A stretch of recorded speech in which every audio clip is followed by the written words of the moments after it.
بسم اللہ الرحمن الرحیم۔ السلام علیکم ورحمۃ اللہ وبرکاتہ۔ میرے عزیز مسلمان بچوں، بزرگوں، جوانوں، اللہ تعالیٰ کے ببرکت نام سے شروع کرتا ہوں۔ مسجد میں لکڑی وغیرہ کا جو ممبر بنے ہوئے ہیں، اس کے متعلق حدیث ہے۔ اس کا عنوان کچھ یوں ہے: لکڑی سے ممبر اور مسجد بنانے میں بڑائی اور معیار کی مدد لینا۔ حدیث نمبر ہے 432۔ سہیل بن اسد رضی اللہ تعالیٰ عنہ سے روایت ہے، رسول اللہ صلی اللہ علیہ وآلہ وسلم نے کسی کو ایک عورت کی طرف بھیجا کہ وہ اپنے غلام بڑائی کو کہے وہ میرے لیے لکڑی سے ممبر بنائے تاکہ میں اس پر بیٹھ سکوں۔ اسی متعلق ایک اور حدیث ہے۔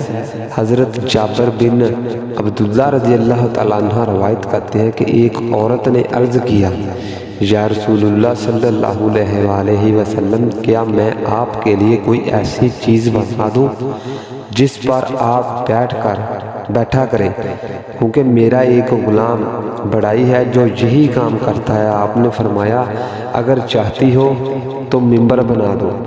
مسجد میں جو ممبر ہیں یہ حضور صلی اللہ علیہ وآلہ وسلم کی سنت ہے، جو لکڑی کے بنے ہوئے ہیں۔ مسجد میں تعاون کرنا، چیزیں لے کر دینا، یہ حضور پاک صلی اللہ علیہ وآلہ وسلم کی سنت ہے۔ لیکن سنت کے مطابق اگر ہم کام کریں تو اور بھی بہت سارے کام ہیں: نماز پڑھنا، روزہ رکھنا، حج کرنا، زکوٰۃ دینا۔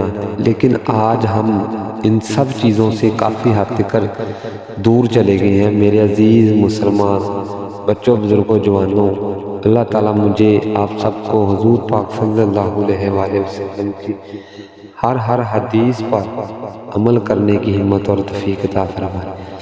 دوستو، سمجھ جاؤ، زندگی کا کوئی بھروسہ نہیں ہے، کس موڑ پر اس نے ہمارا ساتھ چھوڑ جانا ہے۔ اس وقت پچھتانے کا کیا فائدہ ہوگا جب وقت ہمارے ہاتھ میں نہ ہوگا، ہم وقت کے ہاتھ میں ہوں گے۔ اس حدیث کو زیادہ سے زیادہ شیئر کریں تاکہ جنہیں نہیں پتہ انہیں پتہ چل سکے۔